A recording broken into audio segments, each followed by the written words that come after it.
इस अज़ीम शान इस्लाह मुआशरा कॉन्फ्रेंस के अज़ीम सदर मुहतरम फ़ज़ीलत शेख मौलाना मोहम्मद इब्राहीम रहमानी हफ़िज़हुल्लाह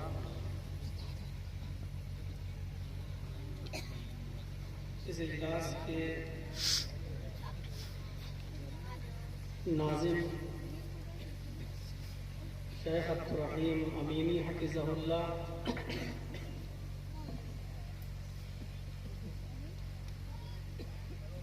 इस इजलास की तारीख लेने के लिए बेहद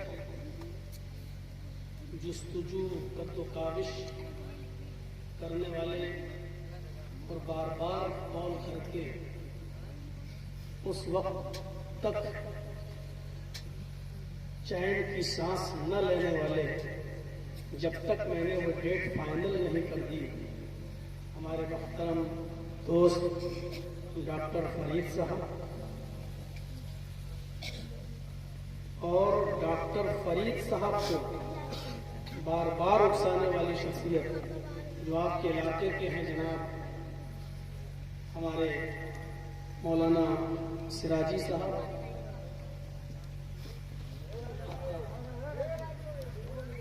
इब्राहिम साहब सिराजी जिन्होंने अपने शागिर्द डॉक्टर फरीद साहब को बार बार कहा कि जर्जी साहब से रब्ता कीजिए और उन्होंने बार बार रब्ता किया। बहरहाल ये तारीख आपको मिली और अल्लाह रब्बुल आलमीन ने मुझे इस इजलास में पहुँचने की तौफीक बख्शी। स्टेज पर इतने उलमा हैं कि हम सबका एक एक करके नाम नहीं ले सकते। मौलाना नसीम मदनी हफिज़हुल्लाह, अहमद हुसैन फैज़ी हफिज़हुल्लाह और दीगर हमारे मुअक्कर उलमा जो स्टेज पर बैठे हैं, जिन्होंने अब तक रात के आधी रात गुजर जाने के बाद भी अब तक जमे हुए हैं और बैठे हैं जमाई के साथ और कुर्ब जमात से तशरीफ़ लाने वाले अतराफ़ व अकनाफ़ से आए हुए हमारे मुअज़्ज़ज़ सामीन हज़रात, जो इशा की नमाज से लेकर अब तक मुख्तलिफ उलमा को उन्होंने सुना, मुख्तलिफ अनावीन पर उनके मुख्तलिफ उसलूब लहजे में उनकी गुफ्तगू को सुना। बस दुआ है इस बात की कि अल्लाह रब्बुल आलमीन हमें और आपको, यानी कहने वालों को भी और सुनने वालों को भी अमल करने की तौफीक अता फरमाए।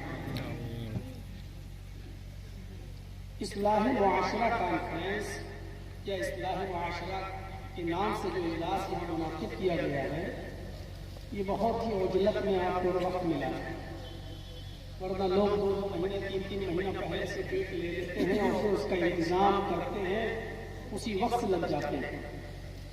ऐसे मौके पर मैं नहीं भूलूंगा अपने साथ आए हुए हमारे डॉक्टर अब्दुल कादिर साहब, जो इस वक्त स्टेज पर बैठे हुए हैं हमारे साथ। ये लखनऊ से हमारे साथ चले हैं, इनको मैं लेकर आया हूँ।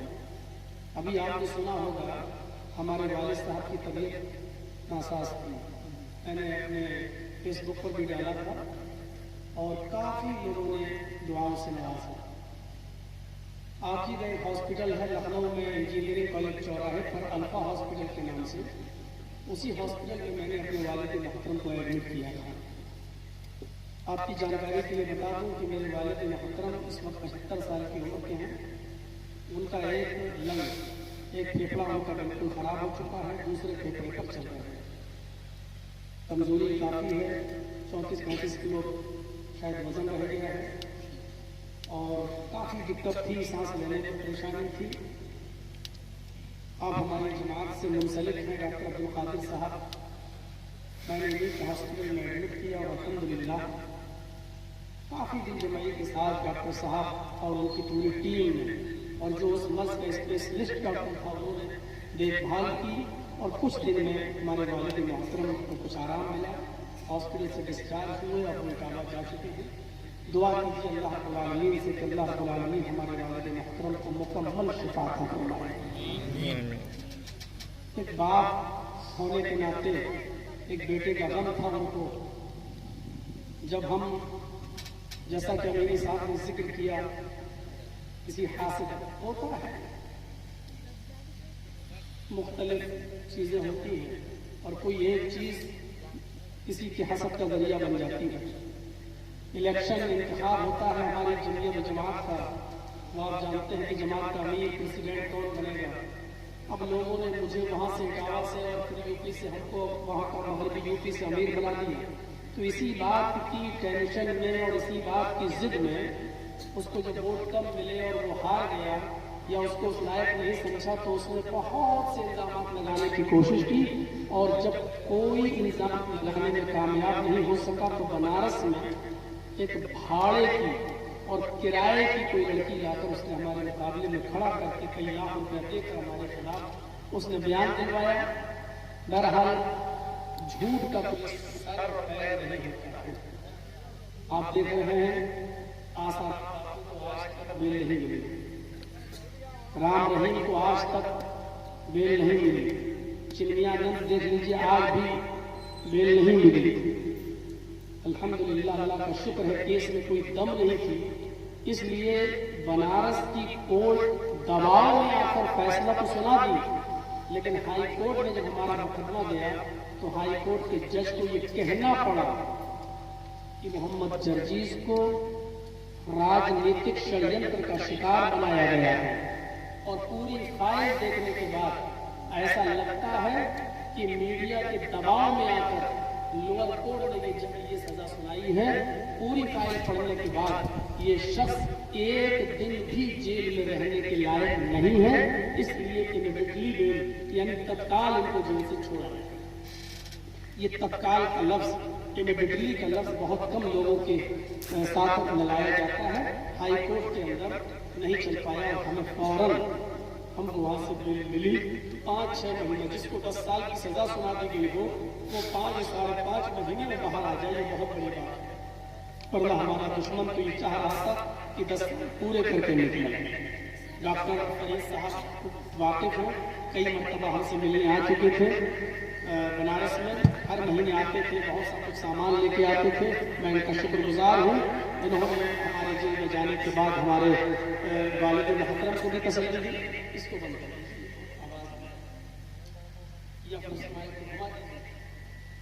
तसल्ली दी, हमारे बच्चों का भी ख्याल रखा। और आज मैं आपके इजलास में अकेले नहीं अपनी फैमिली के साथ भी आया हूँ। बच्चों की छुट्टी थी, जून में अक्सर स्कूल बंद रहते हैं, तो मैंने कहा चलो तो मैं अपनी फैमिली के साथ भी आया हूँ। मेरा छोटा बच्चा तो यही बैठा हुआ है, आप देख रहे हैं, बड़ा बच्चा वहाँ है, वो दोनों स्टेज पर बैठे हुए हैं। दुआ कीजिए अल्लाह रब्बुल आलमीन इन बच्चों को भी नेक और स्वालिह बनाए।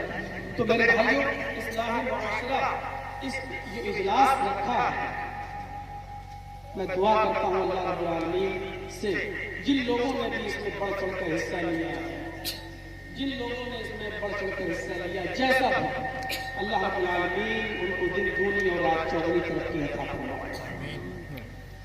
मौसम तो था कि कुर्बानी के मौजू पर कुछ बोला जाए, क्योंकि अब वही दिन शुरू होने वाले हैं। लेकिन फिर कुछ सोच कर मैंने सोचा कि इस्लाही मुआशरा नाम है इस इजलास का, तो उसी के ताल्लुक से कुछ बातें आपके सामने रखी हैं। कुर्बानी के ताल्लुक से आप हर हफ्ते जुमे के खुतबों में आप अपने इलाके के उलमा से सुनते रहेंगे। अल्लाह रब्बुल आलमीन हमें किताब और सुन्नत की रोशनी में कुर्बानी करने की तौफीक अता फरमाए। इस्लाही मुआशरे में बहुत सी हमारे समाज में बहुत सी बुराइयां पाई जाती हैं। एक बड़ी बुराई ये है जिसकी वजह से मुआशरे में और बुराइयां भी जन्म ले रही हैं कि आपस में हमारा रहन सहन, उठना बैठना, चलना फिरना, आपसी ताल्लुकात अब वो नहीं रहे जैसे होना चाहिए। भाईचारगी खत्म हो गई। जो कभी दौर था कि अगर कोई उठ रहा है तो हम उसकी हेल्प करके उसको और उठा दें, अब तो ये सूरत हाल है कि अगर कोई आदमी थोड़ा सा गिरा है तो हम उसको टांग पकड़कर खींचकर पूरी तरीके से गिराएं। आज हम इस नतीजे पर पहुंच चुके हैं कि जर्जी साहब ने अगर कहीं चाय की दुकान खोली है और कोई देख रहा है कि इसकी दुकान अब अच्छी चल रही है, तो अब वो जर्जी साहब का खाता पीता नहीं देख सकता है, वो जर्जी साहब के बगल में अपनी एक और दूसरी चाय की दुकान खोली। एक कपड़े की दुकान ऑलरेडी है, अगर अच्छी चल रही है तो हम उसके बगल में अपनी दुकान एक और खोल के बैठ जाते हैं। एक स्कूल अच्छा चल रहा है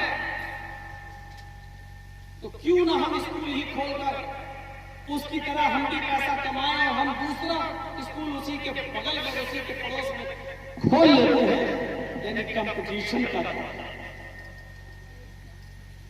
ऐसे मौके पर कुरान हमें क्या तालीम देता है? कुरान की आयत पर गौर कीजिए। इन्नमल मुअमिनूना इख्वा फअस्लिहू बैन अखवैकुम वत्तकुल्लाह लअल्लकुम तुरहमून। मोमिनों, मुसलमानों, तुम आपस में भाई हो। पहले लफ्ज पर गौर कीजिए। इन्नमल मुअमिनूना इख्वा, सारे मोमिन भाई हैं। गांव, शहर, करिया, बस्ती, सिटी कुछ नहीं, जो मोमिन है वो आपका भाई। अब चाहे वो सिद्धार्थ नगर का हो या गोंडा का, बलरामपुर का हो या तुलसीपुर का, बस्ती का हो या गोरखपुर का, लखनऊ का हो या दिल्ली का, इंडिया का हो या पाकिस्तान का, श्रीलंका का हो या नेपाल का, मिस्र का हो या सऊदीया का, इन्नमल मुअमिनून इख्वा, सब मुसलमान भाई हैं। और आगे फिर दूसरी चीज पर गौर कीजिए, तो अस्लिहू बैना अखवैकुम, अगर आपस में भाइयों के दरमियान किसी मामले को लेकर कोई तजाद हो जाए, कोई झगड़ा हो जाए, कोई ना इत्तेफाकी हो जाए, तो ये पूरे समाज और पूरी सोसाइटी की जिम्मेदारी है कि उनको एक दूसरे से अलग न रहने दें, उनको एक दूसरे से जुदा न रहने दें। 3-3 दिन, 10-10 दिन, 6-6 महीने, 1-1 साल, 5-5 साल, 10-10 साल उनके दरमियान गुफ्तगू ही नहीं हो रही है, वो आपस में एक दूसरे से मिलते ही नहीं, शादियों में, अकीकों में वो शिरकत नहीं कर रहे हैं। ये मुस्लिम समाज की जिम्मेदारी है, ये मुस्लिम सोसाइटी की जिम्मेदारी है, ये उस इलाके के मुअज़्ज़ज़ अफराद की जिम्मेदारी है कि जब वो ये तय करें कि फला शख्स फला आदमी से, फला शख्स से आपस में बातचीत बंद है, गुफ्तगू बंद है, बातचीत नहीं हो रही है, किसी भी मामले को लेकर तनाव है, झगड़ा है, अल्लाह रब्बुल आलमीन उसी समाज के सर्वदा लोगों को हुक्म दे रहा है, फअस्लिहू बैना अखवैकुम, तुम उन भाइयों के दरमियान सुलह करा दिया करो, आपस में उन दोनों के दरमियान झगड़ा खत्म करा दिया करो। फअस्लिहू बैना अखवैकुम, ये तुम्हारी जिम्मेदारी बनती है कि तुम उन दोनों के दरमियान सुलह करा दो, उन दोनों के दरमियान भाईचारगी पैदा करा दो। वत्तकुल्लाह, हर हाल में अल्लाह से डरते रहना, अल्लाह से डरते रहना, यानी जब सुलह कराने जाओ तो उधर भी अल्लाह से डरना। यहां बड़ी अजीब बात कही अल्लाह से डरते रहना। क्यों? क्योंकि जब आप सुलह कराते हैं तो उस वक्त थोड़ी सी रियायत हो जाती है, तो आदमी आपस में लड़े हुए हैं, हमको और मौलाना इब्राहिम साहब को कह दिया गया सुलह कराओ, डॉक्टर फरीद साहब और नसीम मदनी साहब ने हम लोगों को 4 आदमी को कह दिया गया सुलह कराओ। अब ऐसे मौके पर मैं देखता हूं कि फला आदमी मेरा रिश्तेदार है, तो अब हम कोशिश करेंगे कोई ऐसी बात कहने की जो हमारे रिश्तेदार के फेवर में जाए, या समझौता करने की कोशिश करेंगे, कुछ ले देकर मामले को बना लिया जाए और हमारा रिश्तेदार इससे बच जाए। और जहां ले देकर मामले को बनाने की कोशिश की जाती है, वहां इंसाफ का मर्डर होता है, हक का मर्डर होता है, हक पर खंजर चलता है। इसलिए फरमाया फत्तकुल्लाह, जब तुम आपस में एक दूसरे के दरमियान सुलह कराओ, हर हाल में अल्लाह से डरते रहना, यानी इंसाफ की बात करना, चाहे वो तुम्हारे रिश्तेदार के खिलाफ ही क्यों न जाए। अल्लाह से डरते रहना, लअल्लकुम तुरहमून, ताकि तुम्हारे ऊपर रहम किया जा सके।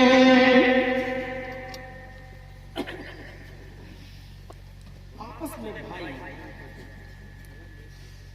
आपने ट्रेन का सफर किया होगा, यहां से बहुत से लोग, कोई दिल्ली काम करता है, कोई बम्बई काम करता है, और अक्सर लोग तो मुंबई वगैरह जाते रहते हैं। आपने देखा होगा कभी कभी सफर करते वक्त कितनी उनसियत हो जाती है आपस में लोगों से।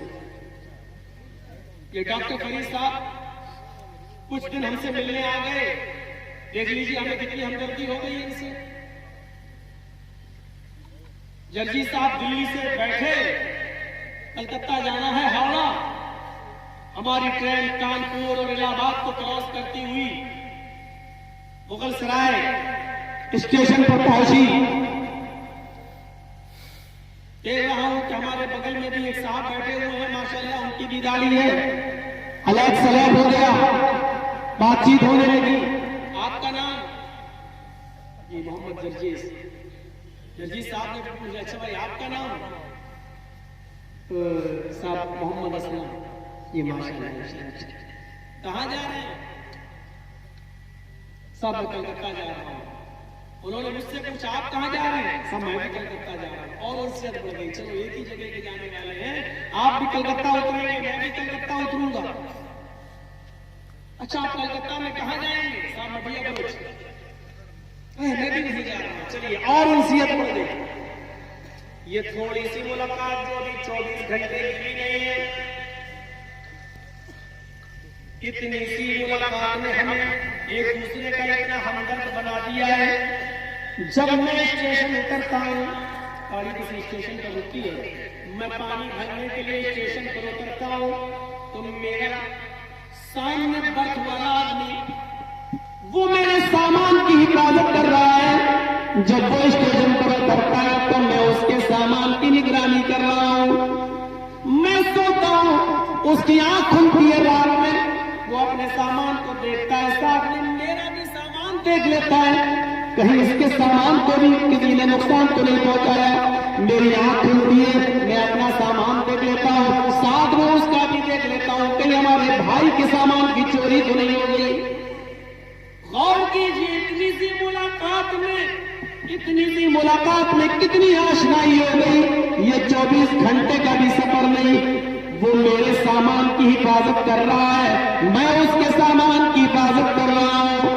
यही कुरान कहता है, जब मामूली से सफर में 12, 13, 14, 15, 18, 20 घंटे और 24 घंटे के सफर में तुम एक दूसरे के इतने करीब आ जाते हो, इतनी हमदर्दी हो जाती है कि उसके सामान को अपने सामान की तरह और अपने सामान को उसके सामान की तरह समझने लगते हो।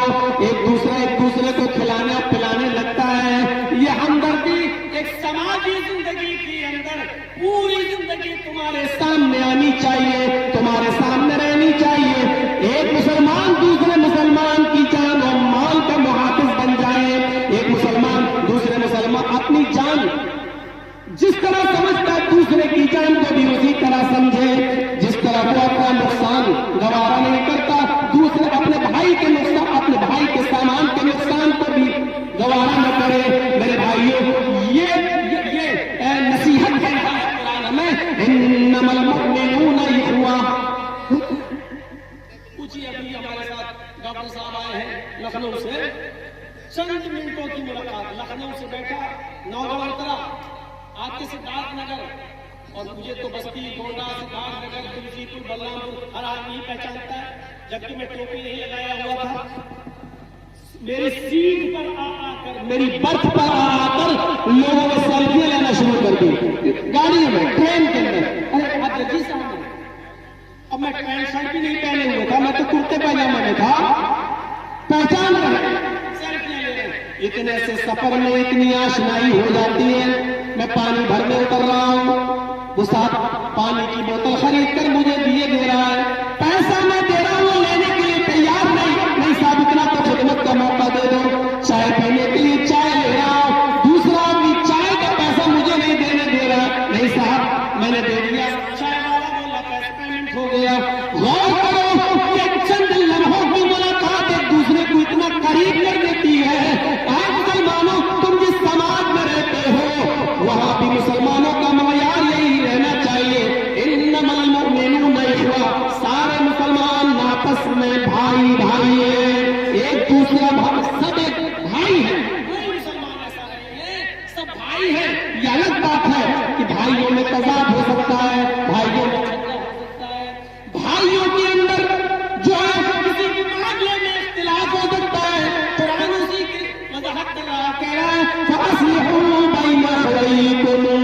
जब दोनों भाइयों में तजाद हो जाए, तनाज़ा हो जाए, झगड़ा हो जाए, इख्तिलाफ हो जाए, तो ऐ समाज के सरूरता लोगों, ऐ हाकिमों, ऐ प्रधानों, ऐ प्रमुखों, ऐ मुखियाओं, ऐ गांव में मुअज़्ज़ज़ हस्तियां कहलाने वालों, तुम्हारी जिम्मेदारी बनती है कि उन दो भाइयों को आपस में एक दूसरे को ज्यादा दिन तक जुदा न रहने दो, ज्यादा दिन तक अलग न रहने दो। फअस्लिहू बैना अखवैकुम, तुम उन दोनों के दरमियान सुलह करा दिया करो। उलमा बैठे पूछो, अल्लाह के नबी सल्लल्लाहु अलैहि वसल्लम ने फरमाया, अगर दो मुसलमानों को आपस में मिलाने के लिए तुमने बहुत कोशिश की, लेकिन वो आपस में मिल नहीं रहे, और तुम्हें ये मालूम है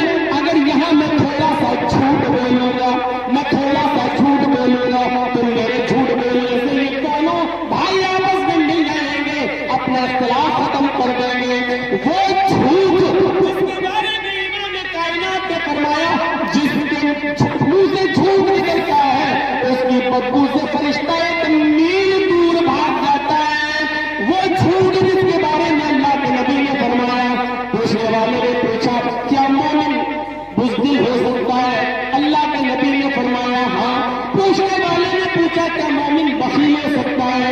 अल्लाह के नबी ने फरमाया हाँ, मोमिन बखील भी हो सकता है। फिर पूछने वाले सहाबी ने पूछा क्या मोमिन झूठा भी हो सकता है? अल्लाह के नबी फरमाते नहीं, मोमिन की ये शान नहीं कि वो झूठ बोले। वो नबी जो झूठ को किसी भी कीमत पर गवारा नहीं कर रहे हैं, लेकिन यहाँ फरमाते हैं अगर झूठ बोलने से तो भाई तो मुसलमान आपस में एक हो रहे हैं, अपना झगड़ा खत्म कर रहे हैं, तो यहाँ झूठ बोलकर उन दोनों को एक कर दो, उन दोनों का इख्तिलाफ मिटा दो, उन दोनों को आपस में मिला दो। अल्लाह के रजिस्टर में तुम्हें झूठा नहीं लिखा जाएगा। यानी झूठ बोलने की इजाजत यहाँ दी जा रही है। और कीजिए झूठ कितना बड़ा जुर्म है, कितना बड़ा जुर्म। और उलमा से पूछिए ये कबीरा गुनाहों में से है, बगैर तौबा के माफ नहीं होता। लेकिन इस कबीरा गुनाह को भी दो मुसलमान भाइयों के इख्तिलाफ को खत्म करने के लिए जानबूझकर भी अगर झूठ बोलना पड़ रहा है तो यहाँ झूठ बोला जा सकता है, इजाजत है शरीयत में। और कहा कि ऐसे शख्स को गुनाह नहीं मिलेगा क्योंकि वो एक अच्छे काम के लिए झूठ बोल रहा है, तो मुसलमान भाइयों के दरमियान झगड़ा खत्म कराने के लिए झूठ बोल रहा है। ये इस्लामी रिश्ता, ईमानी रिश्ता खूनी रिश्ते से बढ़कर होता है। एक आपका सगा भाई और एक इस्लामी भाई, एक ईमानी भाई। इन दोनों रिश्तों में ईमानी रिश्ता ज्यादा मजबूत होता है। अगर से मोहब्बत आपको सगे भाई से होगी। आपने ग़ज़वा बद्र का नाम तो सुना होगा, जो पहली जंग हुई थी। ग़ज़वा बद्र के अंदर जब 70 काफिरों को कैद किया गया, तो सुनिए आप ताज्जुब करेंगे, 70 काफिरों को कैद किया गया। उन काफिरों में एक काफिर का नाम था अदी इब्न उमैर। जानते हो अदी इब्न उमैर कौन थे? हजरत मुसाब इब्न उमैर के भाई। हजरत उमैर के दो बेटे, एक का नाम मुसाब, एक का नाम अदी। बाप एक उमैर, उमैर के दो बेटे, एक का नाम मुसाब, एक का नाम अदी। मुसाब ने जंगे बद्र में मोहम्मद रसूलुल्लाह का साथ दिया और अदी ने जंगे बद्र में अबू जहल का साथ दिया। एक भाई नबी के हक में और एक भाई नबी के खिलाफ। जब 70 काफिरों के पैरों में बेड़ियां डाली जा रही थी, अल्लाह के नबी ने मुतय्यन कर दिया था। एक सहाबी से कहा जाओ 10 काफिरों के पैरों में बेड़ियां डालो, दूसरे से कहा तुम 10 के पैरों में बेड़ियां डालो, तीसरे से कहा तुम 10 के पैरों में बेड़ियां डालो। 7 लोगों ने 70 कैदियों के पैरों में बेड़ियां डाली। बेड़ियां डालने वाला एक और उसका असिस्टेंट एक, यानी 7 दूनी 14। जब अदी इब्न उमैर के पैरों में बेड़ियां डालने का नंबर आया, जब अदी इब्न उमैर के पैरों में बेड़ियां डालने का नंबर आया, तो जो सहाबी उनके पैरों में बेड़ियां डाल रहे थे, सुनिएगा, जो सहाबी उनके पैरों में बेड़ियां डाल रहे थे, हजरत मुसाब इब्न उमैर उसी सहाबी के पास खड़े थे। जब वो सहाबी बेड़ियां डालने लगे तो मुसाब इब्न उमैर कहते जा रहे थे ऐसे डालो, यहां से टाइट करो, यहां से पोर्ट को कस दो। देखो ये बड़ा शातिर है, ये लोहे की कील से बेड़ियां तोड़ लेता है, बेड़ियां तोड़ने में माहिर है। अगर आपने थोड़ी सी सुस्ती कर दी तो ये बेड़ी तोड़ देगा।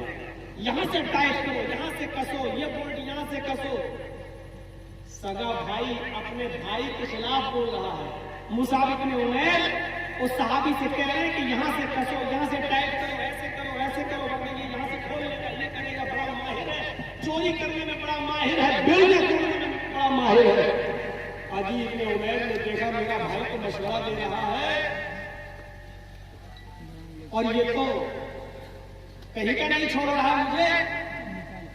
तो आदि इब्न उमैर ने सख्त लहजे में कहा, आए मुसअब, शर्म आती है तुझे भाई कहने। उस काफिर भाई ने कहा, आए मुसअब, शर्म आती है तुझे भाई कहने में। कैसा भाई है तू? इसको मशवरा दे रहा है, पैरों में बेड़ियां और कैच फंसा रहा है मेरे।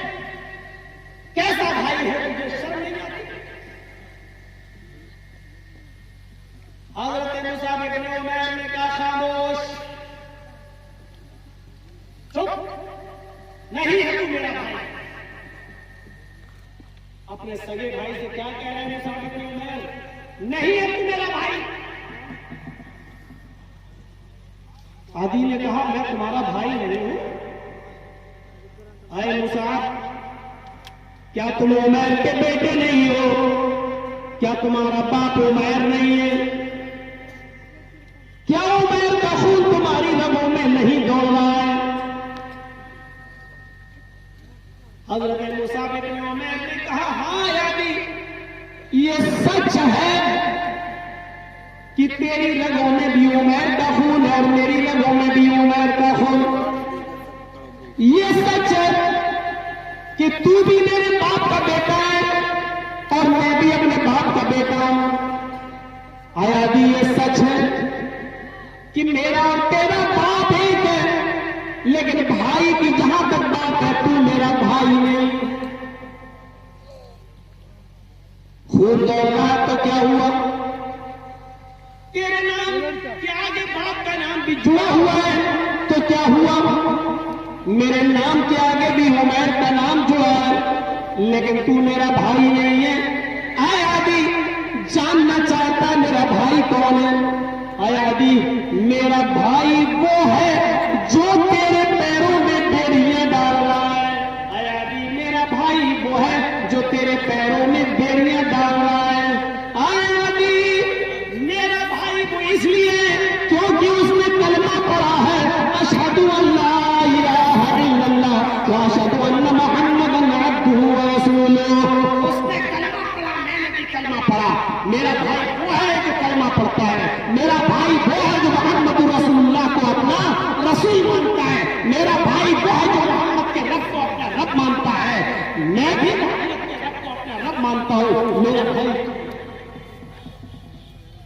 इस वाक़े से आप अंदाजा लगा सकते हैं कि हज़रत मुसाब इब्न उमैर ने उस सहाबी को ज्यादा तरजीह दी जो उसके पैरों में बेड़ियां डाल रहा था, क्योंकि वो कलमा पढ़ता था, अशहदु अल्ला इलाहा इल्लल्लाह।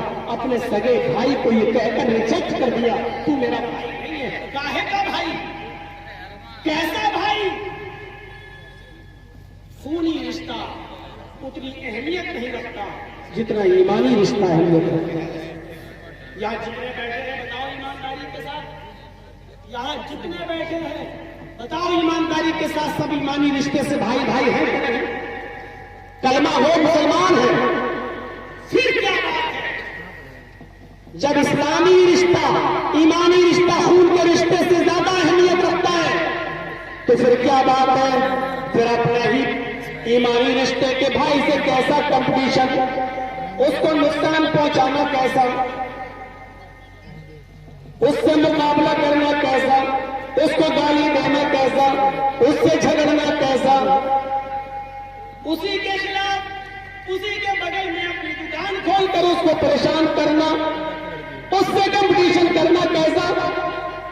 आइए मैं आपको अल-बिदाया व निहाया से हाफिज इब्न कसीर की किताब अल-बिदाया व निहाया से एक वाक़या बयान करता हूं। क्या जमाना था, दो सहाबी रसूल हैं, सहाबी जिन्होंने नबी को अपनी आंखों से देखा, दो सहाबी, और दोनों सहाबी की दुकान पास पास, दोनों भाइयों की दुकान पास पास। इस सहाबी के भी कपड़े की दुकान ये, इस सहाबी की भी कपड़े की दुकान ये। एक कस्टमर आता है कपड़ा खरीदने के लिए, एक कस्टमर आता है कपड़ा खरीदने के लिए, एक सहाबी की दुकान में जाता है, कपड़ा दिखाओ। आप कपड़ा देखा, तय हुआ, लेके चला आया, कपड़े कपड़े का एक थान खरीद लिया। थोड़ी देर के बाद एक और कस्टमर आया, दूसरा थान उसने बेच दिया। थोड़ी देर के बाद एक और कस्टमर आया, उसी दुकान पर गया, उसने बातचीत की और उसने तीसरा थान भी खरीद लिया। चौथी बार एक और कस्टमर आया, जिस सहाबी की दुकान पे बार बार कपड़ा खरीदने गया और कस्टमर आ रहा है, उसी दुकान पर चौथा कस्टमर भी पाया गया। लेकिन अब दुकानदार सहाबी ने सोचा, या अल्लाह, मैं सुबह से बैठा हूँ, ज़ुहर का वक्त हो गया है, मुझे मालूम है कि मेरे कपड़े के 3 थान बिक चुके हैं, मेरी मजदूरी इतनी हो चुकी है, मुझे इतना प्रॉफिट हो चुका है कि आज का खाना आराम से घर पे पक जाएगा, चूल्हा जल जाएगा, मेरे बीवी और बच्चे आराम से खाना खा लेंगे। लेकिन मेरे बगल में, मेरे पड़ोस में जिस भाई की दुकान है, सुबह से लेकर अभी तक उसकी दुकान पर एक भी कस्टमर नहीं आया, उसका एक भी कपड़ा नहीं बिका, उसकी भी तो बीवी है, उसके भी तो बच्चे हैं, वो बेचारा अपनी बीवी को क्या खिलाएगा, वो बेचारा अपने बच्चे को क्या खिलाएगा। ये सहाबी रसूल बार-बार इसी बात को सोच रहे हैं और चौथे कस्टमर से कहते हैं, ऐसा भाई, आप ये कपड़ा मेरी दुकान पर लेना चाहते हैं, वो खत्म हो चुका है, वो 3 थान तीनों बिक चुके हैं।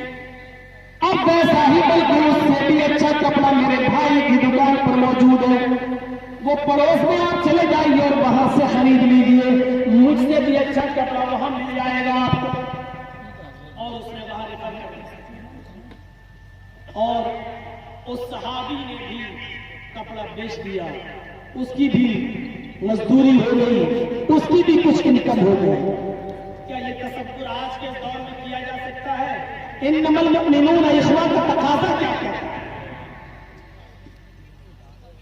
3 कपड़ा मेरे बिक चुके हैं, मेरी बीवी बच्चे खा लेंगे, हो गया, इसका एक भी नहीं बिका। मेरे पास आने वाले कस्टमर को मैंने उसके पास भेज दिया, जाओ, वो हमसे भी अच्छा कपड़ा बेचता है, उससे ले लो। और उसने दूसरे का कपड़ा बिकवा दिया। ये कौन सा तसव्वुर था? हमारे नबी तो ये तालीम देने आए थे कि तुम दूसरे की भी हमदर्दी अपने अंदर पैदा करो, और यही तो गमख्वारी थी, यही तो इस्लाम की तालीम थी। इस्लाह मुआशरा इजलास के हवाले से हमें गौर करना चाहिए और सोचना चाहिए, क्या ये चीज है हमारे मुआशरे में?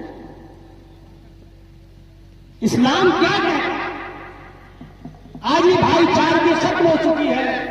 यहां तो हाल ही दूसरा है, यहां तो यह है कि 3 कस्टमर आ गए, चौथा भी अगर उसकी दुकान पे जा रहा है, जबकि मालूम है कि उसके दुकान पे एक भी नहीं गया, तो चौथा भी पहले ही से चीखने लगते हैं, भैया इधर आओ, इधर आओ, इधर आओ। और कुछ एजेंट रखते हैं, एजेंट, वो 10 कदम आगे बढ़कर उसको ले आता है, पकड़ कर ले जाओ, चौथा भी हमसे खरीदो, 5वां भी, वो बेचारा भूखा मर रहा है। कितना खाओगे, क्या करोगे? अच्छा, ऐसा नहीं लगता कि ये सिफत कुत्तों की होती है? गांव में एक बैल मर गया, गांव में एक बैल मर गया,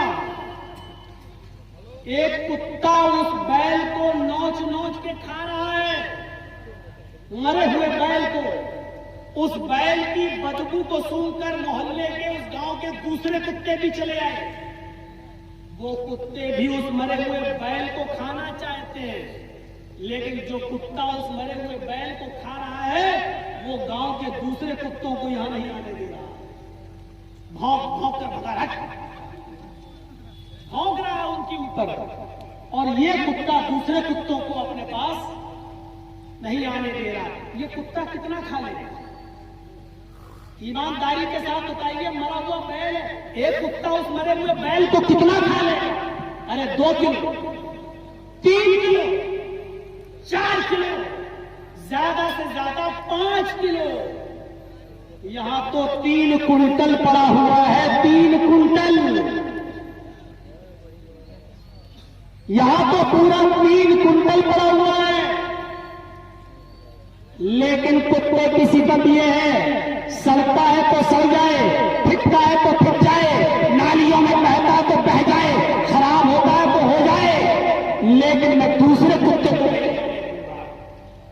ईमानदारी के साथ बताइए, यही नौयत आज हमारी है? लाओ लाओ जितना। और इस सिलसिले में हम कुछ नहीं देखते हैं हलाल क्या है और हराम क्या है। आने दो जहां से आ रहा है। नबी अकरम जनाब मोहम्मद रसूलुल्लाह सल्लल्लाहु अलैहि वसल्लम से एक सहाबी ने पूछा, अल्लाह के नबी मुझे या तो कोई ऐसा अमल बता दीजिए जो अमल मैं करूं, जिस अमल पर मैं जो काम मैं करने लगूं, या कोई ऐसी दुआ बताइए कि जिस दुआ को मैं पढ़ना शुरू कर दूं, उस दुआ को पढ़कर या उस काम को करने के बाद मैं मुस्तजाबुद्दावात हो जाऊं। मुस्तजाबुद्दावात समझते हैं? यानी ऐसी कोई दुआ बता दीजिए या ऐसा कोई अमल बता दीजिए जिस दुआ को पढ़कर या जिस काम को करके मैं मुस्तजाबुद्दावात हो जाए, ऐसा बन जाऊं कि जो भी अल्लाह से मांगूं अल्लाह दे दे, यानी मेरी दुआ कबूल होने लगे। मैं अल्लाह से जो भी मांगूं अल्लाह मुझे दे दे। अल्लाह के नबी सल्लल्लाहु अलैहि वसल्लम ने ये नहीं फरमाया। पूछा, अच्छा तुम ये चाहते हो कि तुम अल्लाह से जो भी मांगो अल्लाह तुम्हारी सुन ले, यानी तुम्हारी दुआ कबूल होने लगे? कहा हाँ।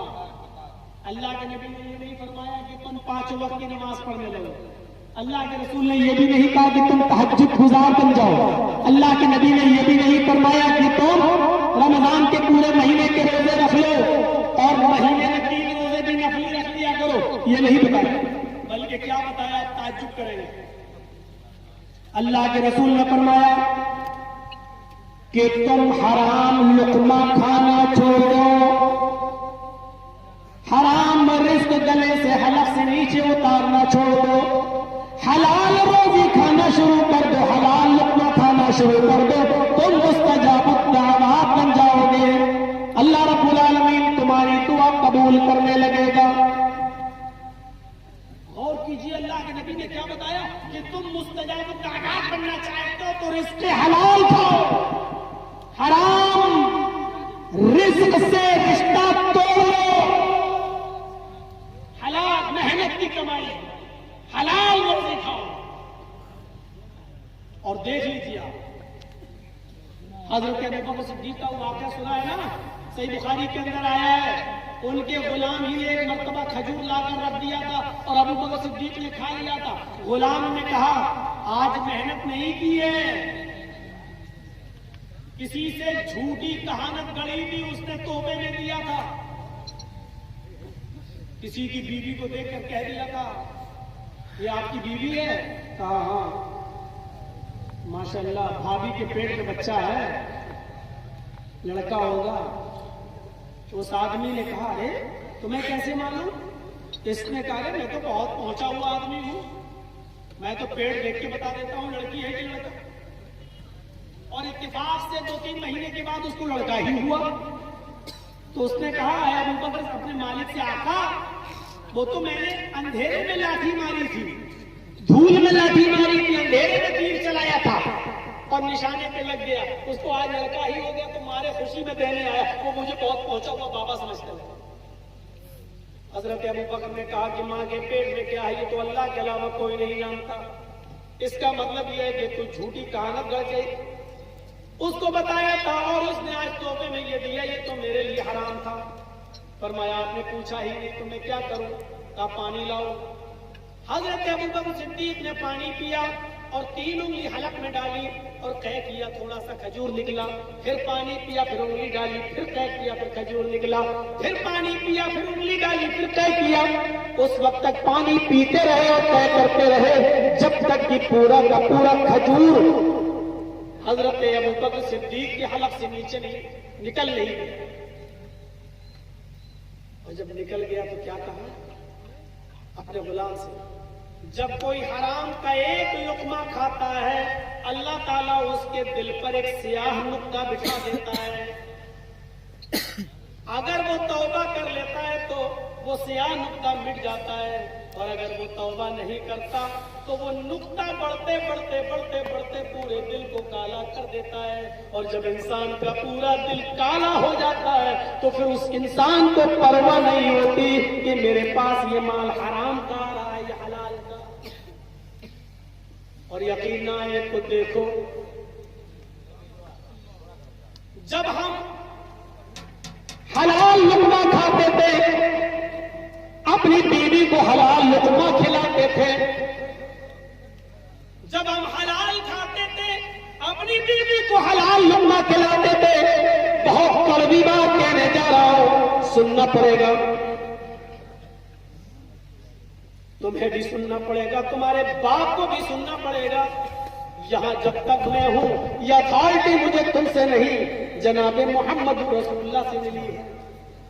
यह अथॉरिटी गांव के प्रधान से नहीं, चौधरी से नहीं, सरमायादार से नहीं, यह अथॉरिटी मोहम्मद रसूलुल्लाह से मिली है। जब हम हलाल लुकमा खाते थे और अपनी बीवियों को हलाल लुकमा खिलाते थे, तो इब्ने तैमिया, हमारी बीवियों के माओ के पेट से इब्ने तैमिया पैदा होते थे, इब्ने कय्यिम पैदा होते थे, अहमद इब्ने हंबल पैदा होते थे, इमाम मालिक पैदा होते थे। जब हलाल लुकमा खाते थे तो मुत्तकियों, परहेजगार शख्सियतें और बुजुर्ग पैदा हुआ करते थे हमारी माओं के पेट से। और जब हमने हराम लुकमे खाना शुरू किए और अपनी बीवियों को भी हराम लुकमा खिलाना शुरू किया, तो माफ कीजिएगा, टिकटॉक पे डांस करने वाली डांसरें और नाचने वाली लड़कियां और बेटे हमारे घरों में पैदा हो रहे हैं, ये माले हराम है। बाप बड़ा खुश होता है अपनी बेटी को टिकटॉक पे डांस करते हुए देखता है, माशाअल्लाह मेरी बेटी क्या डांस करती है, जमाने के साथ कदम से कदम मिला के चलती है। कितनी डिबेट चल रही है,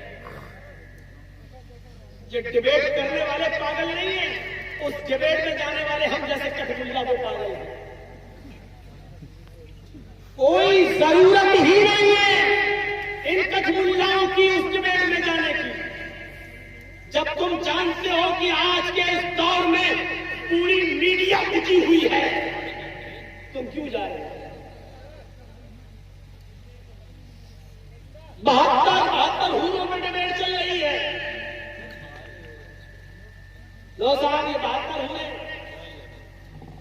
इनको उनसे मतलब नहीं है, ये सिर्फ ये दिखाना चाहते कि देखिए ये इस्लाम मुसलमानों को नमाज और पढ़ने का हुक्म और रोजा रखने का हुक्म भी देता है, तो ये मुसलमान इस लालच में पड़ते हैं कि इनको जन्नत के अंदर 72 हूरे मिले, यानी हूरों के लालच में इबादत करते हैं। ये दिखाना चाहते हैं इस डिबेट के जरिए। मेरे ऊपर अगर हाई कोर्ट की तरफ से लगी हुई कुछ बंदिश न होती तो मैं बताता कि तुम्हारी किताबों में ये काम करने पर कितनी कितनी अप्सराएं देने का लालच दिया गया है। ऋग्वेद में, यजुर्वेद में, अथर्ववेद में, मनुस्मृति में, कि तुम्हारी भी नारी मर जाती है, छुरी का दिल तुम्हें दिया गया। हमारे यहाँ तो सिर्फ 72 है, तुम्हारे यहाँ तो एक एक नेक काम करने पर 1,000 अप्सराएं देने का लालच दिया गया। लेकिन मैं उस तरफ जाना नहीं चाहता। हमारे काम से तुम्हें क्या मतलब? जब तुम हमारे इस्लाम को मानते ही नहीं हो तो तुम्हें क्यों डिबेट करने की जरूरत पड़ रही है उस पर? मैं कब कह रहा हूं कि तुम मानो, मैं कब कह रहा हूं कि नमाज पढ़ो और 72 हूरों को लेने जाओ? भाई हमारा अकीदा हम मानते हैं, हमारे अकीदे पर तुम्हें एतराज क्यों हो रहा है? तुम्हारा अकीदा है जुआ खेलोगे तो भैंस का जन्म होगा, हमने कभी एतराज किया? तुम्हारा अकीदा है, मनुस्मृति में लिखा है कि चोरी करोगे तो मरने के बाद बिल्ली बनाए जाओगे, हमने कभी एतराज किया? ये बुरा काम करोगे तो बंदर बनाए जाओगे, ये काम करोगे तो सुअर बनाए जाओगे, हमने कभी एतराज किया? अरे हमारे यहाँ तो यह कि मरने के बाद 72 हूरें मिलेंगी, चलो हमारे यहाँ ये काम करो तो कम से कम। अरे भाई, अल्लाह ताला ने, ऊपर वाले ने हर शख्स के दिल में, औरत के दिल में मर्द की और मर्द के दिल में औरत की मोहब्बत को रखा है। अगर ये लालच देखिए आपको एतराज है, अब हम डिबेट करने लगे कि बताइए ये काम करोगे तो बंदर बनोगे, ये काम करोगे तो सुअर बनोगे, तो आप कहोगे साहब हमारा अकीदा तुम्हें नहीं मानना तो मत मानो। तो आपका अकीदा है, मुझे एतराज नहीं है,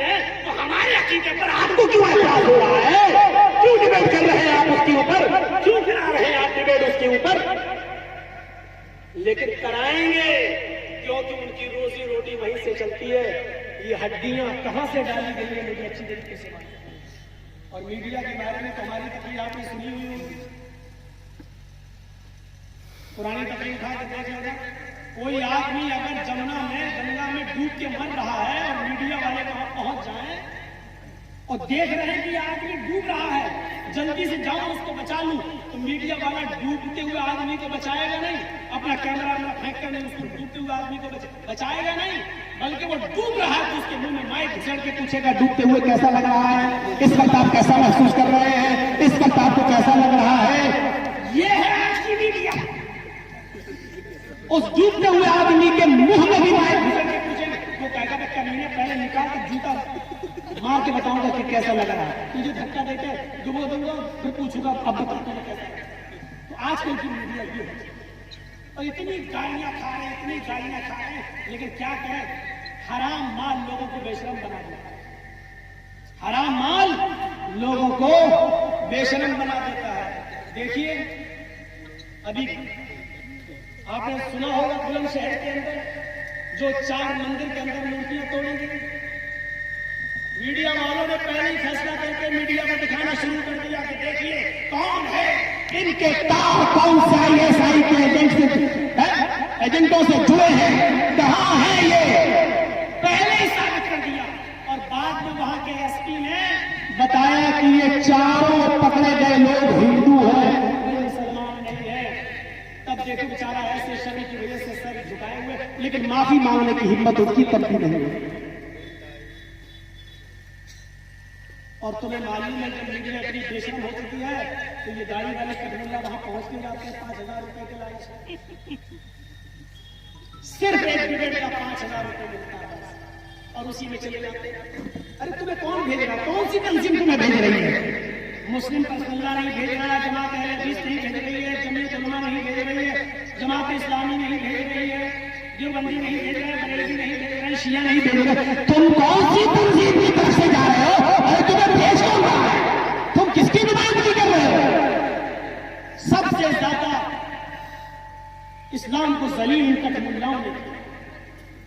अभी देखिए एक औरत चप्पल लेकर खड़ी हो गई है मौलाना की, सब वही। जब तुम इस्लाम की इज्जत करना छोड़ोगे तो अल्लाह रब्बुल आलमीन तुम्हारी भी इज्जत उतार देगा और औरतों से तुम्हारी इज्जत उतार लो। तुम वहां डिबेट करने जा रहे हो जहां तुम्हारी चले ही नहीं जाएगी। हमें भी बुलाया था, नाम नहीं लूंगा, कुछ पाबंदियां हैं मेरे ऊपर, बेल बाउंड में कुछ पाबंदियां लगाई गई है, इसलिए मैं नहीं नाम ले सकता। मुझे भी बुलाया गया था। थोड़ी देर के बाद एक सवाल आ गया मेरे पास, ये आपसे सवाल किए जाएंगे। मैंने कहा यार सवाल तो बड़े सख्त है यार। मैंने कहा कोई बात नहीं। 5 मिनट के बाद एक दूसरा लेटर आ गया मेरे पास। मैंने कहा ये क्या है? कहा ये सवाल किए जाएंगे, आप ये जवाब दें। मैंने पढ़ा, मैंने कहा सवाल भी तुम्हारा जवाब? कहने लगे हाँ, सवाल ये होगा जवाब ये देना है। मैंने कहा मेरा फायदा? बोले आप पहली बार आए हो, आपको 10,000 रुपए दे देंगे। मैंने वहीं पर कहा और मैंने कहा ये तो मैंने सीखा, ये सवाल भी तुम्हारा जवाब, सवाल तुम करो जवाब मैं दूंगा। आपने इसमें जो पहला सवाल किया है कि इस्लाम ने औरत को 4 दीवारी के अंदर बंद क्यों कर दिया है, औरत को आजादी क्यों दी गई, इसका जवाब आप जो मुझसे दिलवा रहे हैं ये नहीं दूंगा। इसका जवाब मैं ये दूंगा कि रामचंद्र जी के छोटे भाई लक्ष्मण ने भी अपनी भाभी सीता का चेहरा नहीं देखा। राम की पत्नी सीता जी भी अपनी 4 दीवारी में क्यों रहती थी? उन्होंने अपने आप को अपने देवर के सामने पेश क्यों नहीं किया? देवर छोटे भाई ने रामचंद्र जी के अपनी सगी भाभी का चेहरा नहीं देखा, क्यों? कहने लगा मौलाना साहब जाइए, आप तो ऊपर से मेरा चैनल बंद होने का ऑर्डर आ गया, आप जाइए, हम आपसे डिबेट नहीं करा सकते हैं।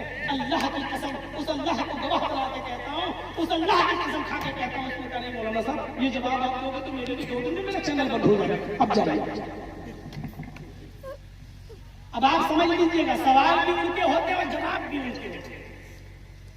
और जवाब ऐसे होते हैं कि आपके मुंह से ऐसा जुमला निकल जाए जिससे हमारे हिंदू भाई भाग जाए। ऐसा जवाब उसमें होता है, खास तौर पर भड़काने वाला। तो इस जब मैंने ये जवाब बताया तो कहने लगा नहीं तो गलत हो जाएगा यार, आप मैं इस्लाम के बारे में कहूंगा, हिंदू धर्म के बारे में कहेंगे कि उसमें भी पड़ता है। मैंने कहा बिल्कुल वो तो होगा ही। तो जब हम हलाल लुक़मा खाते थे, हमारे माँ के पेटों से इब्ने तैमिया इब्ने क़य्यिम पैदा होते थे, हम